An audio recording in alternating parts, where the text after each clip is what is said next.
அதாவது அவங்க எம்பிக்கள் காணாமல் போனதை இன்றைக்கி ஞாபகப்படுத்திக்கிட்டு இருக்காங்களே தவிர எங்கள் எம்பிக்கள் மக்களோடு தான் என்றைக்கு இருக்காங்க.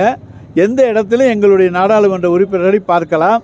அதனால் அவங்க எம்பிக்கள் அந்த காலத்தில் காணாமல் போனவங்களை இன்றைக்கி தேடிக்கிட்டு இருக்காங்க. திருப்பி சீட்டு கொடுப்போமாங்கிறதுக்காக வேண்டி இப்போ தேடிக்கிட்டு இருக்காங்க அவங்க. அதுதான் சார், சாந்தாடி இறந்துட்டாரு, பாக்கி சிறப்பு முகாமில் இருக்க விடுதலை அவங்களையும் விடுதலை பண்ணணுங்கிற கோரிக்கை எப்படி சார்? நாங்கள் அந்த கோரிக்கையை நாங்களும் வலியுறுத்துகிறோம்.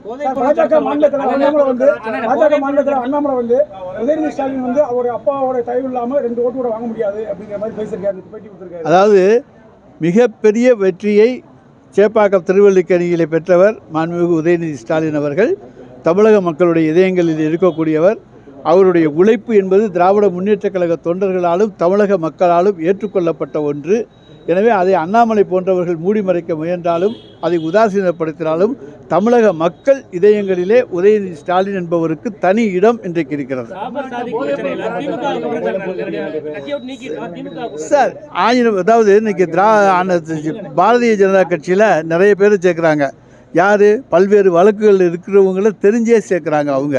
ஆனால் தெரியாமல் யாராவது இன்றைக்கி 2 கோடி உறுப்பினர்கள் வைத்திருக்கிற ஒரு மிகப்பெரிய இயக்கம் இந்த இயக்கம்.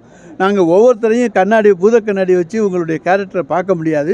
எங்களுடைய கவனத்துக்கு வந்துச்சுன்னா நிச்சயமாக அவர்களை திராவிட முன்னேற்றக் கழகம் எந்த குற்றவாளிகளையும் சேர்க்காது, அனுமதிக்காது, அவர்களுக்கு உறுதுணையாக இருக்காது, உடந்தையாக இருக்காது.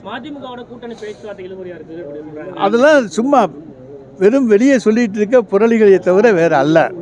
எல்லா கூட்டணியும் சுமூகமாக போய்கொண்டிருக்கிறது. அது நாடறிந்த விஷயம். அதே போல காங்கிரஸ் கூட்டணி நம்ம கூட இருக்காங்க. அதே நேரத்தில் அதிமுக அவங்கள்ட்ட இருக்க கசப்பு ஏற்பட்டிருக்க கசப்புக்கு மருந்து இருக்குன்னு சொல்லி, அதாவது கூப்பிட்டுட்டே இருப்பாங்க. ஏதாச்சும் ஒன்று பிரச்சனையை கிளப்பி விடுவோமான்னு பார்ப்பாங்க. எங்களை பொறுத்த வரைக்கும் காங்கிரஸ் எங்களுடைய தோழனாக இருக்கிறது. அதில் எந்த விதமான சந்தேகம் கிடையாது. அகில இந்திய தலைவர்கள் மிகுந்த மரியாதையை எங்களுடைய தமிழ்நாடு முதலமைச்சர் எங்கள் கழகத் தலைவர் தளபதி மீது வைத்திருக்கிறார்கள்.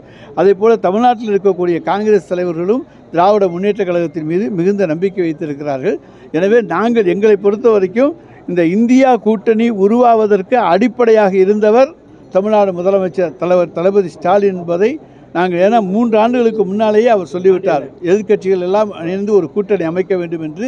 எனவே தான் இன்றைக்கு திமுகவே இருக்காது என்று வேகப்பட்டு பேசக்கூடிய அளவுக்கு இன்றைக்கு பாரத பிரதமர் மோடி தரம் தாழ்ந்து வந்திருக்கிறார் என்று சொன்னால் அது இந்தியா கூட்டணிக்கு கிடைத்திருக்கிற மிகப்பெரிய வெற்றி.